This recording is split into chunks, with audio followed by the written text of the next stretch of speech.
know you're tired already. Alam kong pagod ka na. You're tired of fighting for your health. Tired of fighting for your family. I know most of you are tired already of fighting paulit-ulit. Mahirap pa rin kami, walang nangyayari. Hindi pa rin niya ako mapansin, wala pa rin validation. But always remember, the battle that you are in is not your battle. The battle that you're in is the Lord's battle.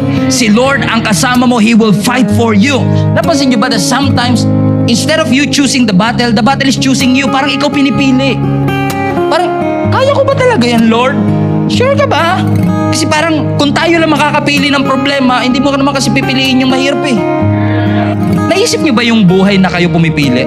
I want this problem. I want this problem. Parang nagsha-shopping. I want this problem. And I want it mga January dumating ha. Wag ng February. Fully booked na ako. Sometimes that problem will choose you. Sa dami-dami ng pwedeng magka-cancer, ba't ikaw?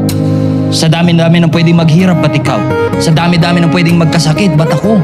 Yung kapitbahay ko, Lord, 20 years nang dapat namatay yun. Ako talaga? Halangang kaluluwa nun, Lord. Tapos ako laging nasa church. 3 p.m. service, 10 o'clock, nandun na ako. Bakit naman ako, Lord? Kasi madalas, hindi ka makakapili ng laban. Pero hindi ka man makakapili ng laban, pero sana piliin mo pa rin lumaban. Lord, I know, God, you are with me. And I know that I am not in this battle alone. Whenever you are waiting, whenever you are fighting your way for that breakthrough, fighting your way for that promise, always remember, God is with you.